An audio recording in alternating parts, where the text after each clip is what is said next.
Making dinner and gathering around the table, it's an important activity to the Carbones, who live in Richmond Hill, Queens. An essential part of our family is dinner time. We've never strayed from that. While family dinner remains a constant for them, something they can't control is causing concern.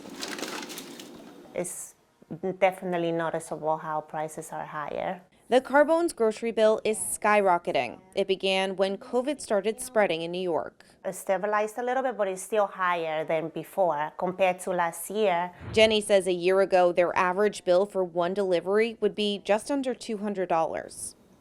Now every time I place an order, it's either $240, $250, and no matter how I tweak it or switch it around, it always ends up being over $200. The Carbones aren't alone.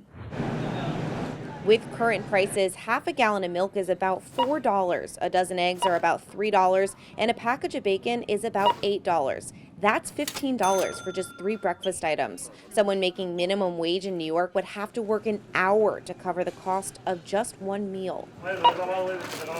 The pandemic is causing an unusual leap in food prices, the highest in almost a decade, with the biggest jump in animal products like beef, veal, pork, and eggs.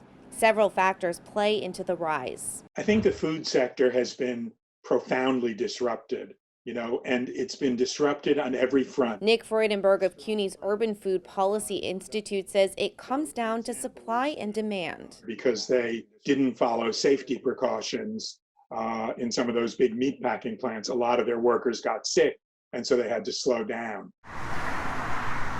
The same goes with distribution, according to Phil Lempert, who runs consumer insight group Supermarket Guru. It broke the supply chain. We didn't have trucks where we needed them. There's containers that used to bring in imported foods that are stuck in other countries. While much of the U.S. is slowly reopening, these factors are expected to linger. But even before COVID hit, food prices were already heading up with increases to the minimum wage. Somebody's got to pay for that, and that's going to be you and me. Other shoppers like Marco Colacito are finding big savings at European grocery store chains like Aldi and Lidl. New stores are popping up all over the tri-state area. I went to Lidl on a whim. The shopping experience was really nice.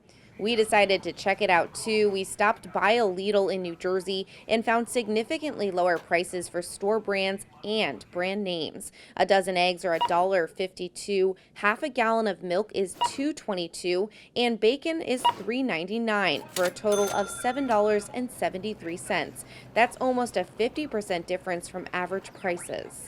To me, it's to supplement some of my other shopping. I think that's the best way that we're using it right now. But it's making a significant difference in, with the dollar, with stretching the dollar. And there are still other ways to save. For families looking to cut costs, Phil suggests slowing down. That might sound silly, but since the pandemic hit, a person's average trip to the grocery store has dropped from 22 minutes about 2 times a week to 10 minutes only once a week, leaving less time to shop around for the best deal. The question is, will prices ever come down? Phil says it will take time. Because when you think about the manufacturing of food, you can't react overnight. Even though the economy is recovering, people are still struggling. Catholic Charities Brooklyn and Queens is helping. They have food pantries set up across the Diocese of Brooklyn. If you need help or know a family who's experiencing food insecurity, call 718-722-6001 or go to their website, ccbq.org.